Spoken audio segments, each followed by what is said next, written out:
Set number 76437 is the Lego Harry Potter Collector's Edition D2C, the Burrow set, and one that I was very excited about when we got the initial leak months and months ago, and one that has not disappointed when I got it in hand. I was one of the very first to queue up for it on September the 1st, back to Hogwarts Day, and you may well have seen me time-lapse the build over the last couple of days on the channel, but there are a ton of little Easter eggs and knickknacks in this set, and I'm going to take you through as many of them as I can find in this video. Starting with the 10 minifigures, and I'm going to take you through every single one of them. You've got 9 Weasleys and Harry, and from right to left you've got Percy followed by Bill, and Bill's got a really nice scarred up face there. You've got Fred and George next to them along with Ginny, and also you've got Ron, who's got that scared kind of expression that we've seen before. Harry with his chimney marked up face, as well as Molly, and Charlie, who's one of the pickouts there on the end with his dragon egg, is a really nice touch. And you've got Arthur as well, who's got his hairpiece on the floor because you do get his hair with him, but you also do get the hat as well. They've all got dual molded facial expressions, so I'll take you through the extra expressions as well. As you can see, still from left to right, you've got Arthur and Charlie with a smiley face, Molly with what looks like surprise, either surprise or disgust. I'm not entirely sure how I would mark that expression. Harry and Ron with their smiling faces, along with Ginny as well. Fred and George, you never see a Fred and George with a frown on. I always think that's quite funny that you never see them unhappy, as it were. Bill's not my favourite, I prefer the scarred up version, and then you got Percy with a more serious expression on the very end there. And like I said, when we got the original images, could we have seen a Hermione in here to go with the golden trio? I know that that's not the scene that they're depicting, and she doesn't technically qualify for this particular scene, but I do think it would have been a nice touch onto the Burrow, and here it is from the exterior. I think it looks fantastic, as I've said in the time-lapse videos, fantastic use of colour. It just looks like the Burrow. You've got the dark reddish brown along with the red and the orange there. A lovely mixture of sort of tiles and printed tiles with some wooden effect on there as well. You should be able to see as we move further up the building, different colour and different shape glass window pieces as well.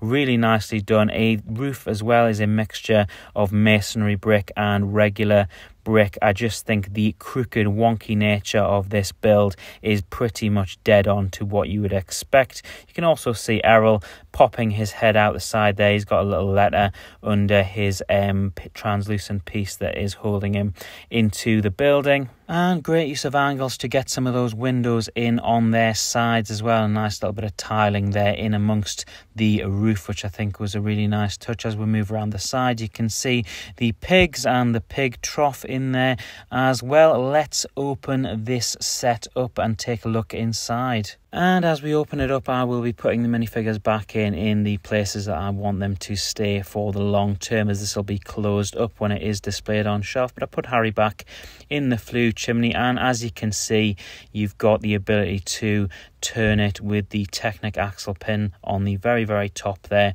And the piece that's just above him is actually a sticker piece, but I actually think it's really nicely done with the cut out mold. You can't actually tell really that it's a sticker from the naked eye. Of course, if you're an experienced Lego builder, you'll know very well that that is a sticker piece. As we move further up, you can see the Hogwarts portrait. That's one of 2 Hogwarts portraits that you get in this set. The bathroom was one of my favourite bits to do. Great use of pieces to get that sink piece, as well as the toilet, and particularly the toilet roll, which looks really good. I mean, you know exactly what that is when you're looking at it as well, and we maybe will find out what is the function of a rubber duck. But as I go through the building, I will have to take it apart to show you it room by room, starting with Ginny's room. And as I zoom in on this, you'll be able to see the Holyhead Harpies bed sheet, which I thought was a really nice touch. You've also got the Daily Prophet, the Boy Who Lived cut out, and that isn't a sticker, that's actually a printed tile, which is really nice. You'll also be able to see,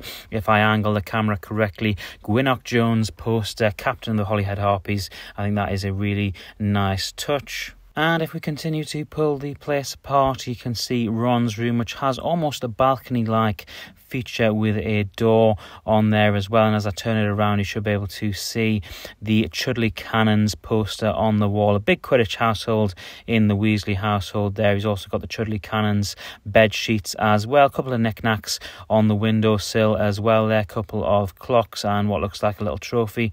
Really nicely done, it's got to be said. And as we move up further through the building, you can see this is actually Percy's bedroom, and you can see the man is mad about Gryffindor. He's got the Gryffindor bed sheets there, a quill and ink along with a lamp as well. And as we move down, it's not as easy to pull this room apart, so I've left it as it is. It's the master bedroom. It's Arthur and Molly's bedroom. Slightly bigger bed. Nice printing on the end of the bed, although it is a sticker, I do have to say. And you've got a whole bunch of knickknacks in the wall there. A couple of books, as well as a clock and a lamp on the far side wall. Nicely done room. Very enclosed and something you can't really get good access to. You can't even put a figure in there to stand up. You have to lie on the bed. Speaking of which, you got matching beds here, so it don't take a genius to work out whose room this is. You've also got the Weasley Wizarding Wheezers box out front there as well. And on the very back wall, you should be able to see a blackboard piece, which is actually a sticker.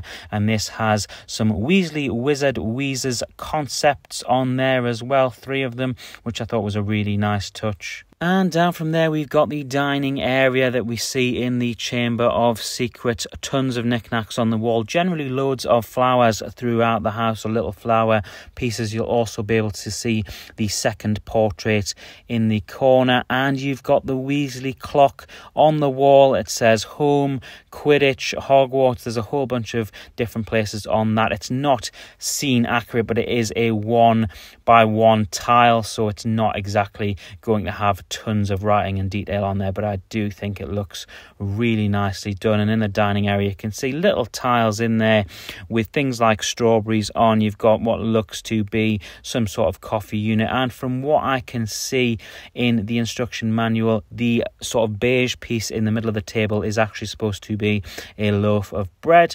So I think this is a really nicely done. I like the fact there's different colour seats, different style seats. It gives that sort of manic feel that you get around the kitchen table at the Weasley house. And a cool feature that I'll show you when you actually close the house up, obviously the sink does attach from the other side to the dining area, and there's a Technic pin with resistance in there, and it means when you press it, the brush cleans the pan as if by magic, which I thought was really nicely done, and it does join up really well. One thing I was considering was, why couldn't we have seen potentially Errol at the kitchen window with that particular letter? I think that might have made more sense. And this will be how I'll be displaying the interior of this build, because it will be getting closed up and put onto the shelf. Now, I am usually a very positive person and a very positive channel as well, and usually with sets that are this expensive, the bar for my sort of criticism